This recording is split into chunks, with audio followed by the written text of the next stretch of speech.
కాగిచ్చినటువంటి లెక్కలు ఎలా రాస్తారు ఈ ఆంధ్రజ్యోతి ఈనాడులో అంటే కనపడవు. ఎందుకంటే కాగ్యల్ని రోజు ఇక్కడ ఇట్లా ముట్టికాయలు వేస్తూ ఉంటుంది కదా చంద్రబాబు నాయుడు గారి ప్రభుత్వాన్ని. అందుకని దాంట్లో ఏదో ఒక పాయింట్ని తీసుకొని ఆంధ్రప్రదేశ్ బ్రహ్మాండంగా ఉందని హెడ్డింగ్లు పెడతారు.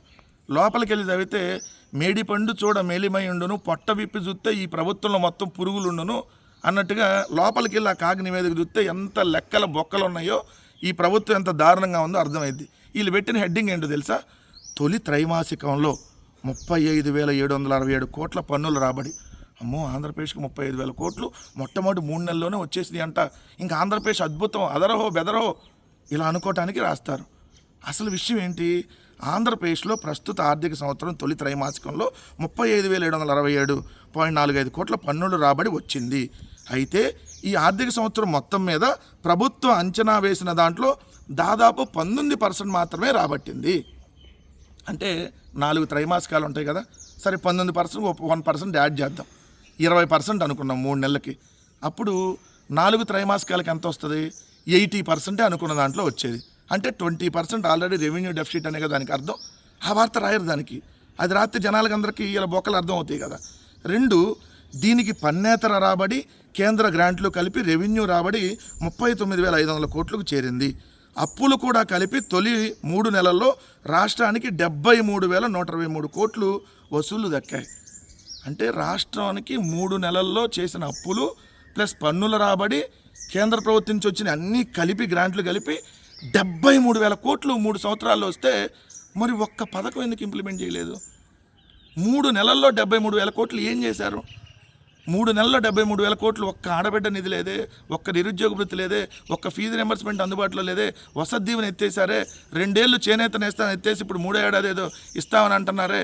ఇలా చూస్తూ ఉంటే ఒక్కట ఏ పథకాన్ని, ఫీజు రింబర్స్మెంట్, వసతి దీవెన, ఆరోగ్యశ్రీ, ఈరోజు ఏది ఇక్కడ లేనటువంటి పరిస్థితే.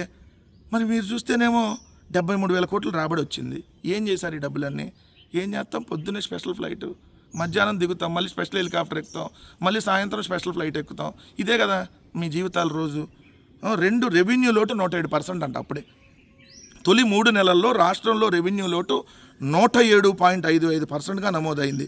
రెవెన్యూ రాబడి కన్నా రెవెన్యూ ఖర్చులు 23,663 కోట్లు అధికం అయ్యాయి. అవకేం చేస్తాయి?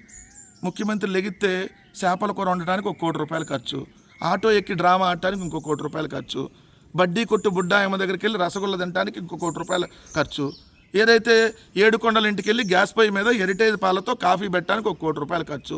మనం రోజు చేసే పనులేంటి? ఒక్కటన్నా ప్రజలకు ఉపయోగపడి ఉందా? కళ్ళు దాగి కళ్ళు బాగుందన్న చంద్రబాబు, దానికి 1 కోటి రూపాయల సెట్టింగు. ఈ మరి ఓకేం చేస్తాయి?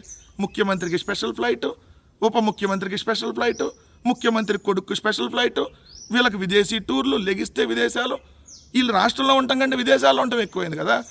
విదేశాంగ శాఖ మంత్రి తీసుకోండి, లేదా కేంద్ర ప్రభుత్వంలోకి వెళ్ళి. ఈ రాష్ట్రంలో ఎందుకు మీరు? కేంద్ర ప్రభుత్వంలో ఎటు ఉన్నారు కదా మీరు భాగస్వామిగా, వెళ్ళి కేంద్రంలో విదేశాంగ శాఖ మంత్రి తీసుకొని విదేశాలకు తిరిగి రండి. 23,000 కోట్లు అధికంగా 3 నెలల్లోనే ఏదైతే రెవెన్యూ ఖర్చులు అధికమయ్యాయంట. ఈ త్రైమాసికంలో అప్పుల రూపంలో 33,612 కోట్లు సమీకరించారు. త్రైమాసికం అంటే 3 నెలలు. 3 నెలలకే 33,612 కోట్లు అప్పు చేశారంట 3 నెలలకి. ఇది మంచి ప్రభుత్వం. ఇదే కదా సంపద సృష్టి అంటే. మనం ఎన్నికల ముందు చెప్పింది ఏంది? తమ్ముళ్ళు 50 ఏళ్ళ రాజకీయ అనుభవం, నేను వస్తే సంపద సృష్టించి మీ అందరికీ పంచేస్తా. ఇప్పుడేంది?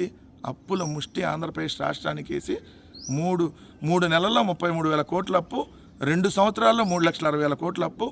ఏం చేశారంటే ఏం లేదు, గుండు సున్నా రాష్ట్రానికి వచ్చింది. ఇందాకే చూసాం ఈజ్ ఆఫ్ డూయింగ్ బిజినెస్లో 1 నుంచి 8కి వెళ్ళాం, రేపు 8 నుంచి 16కి వెళ్తాం.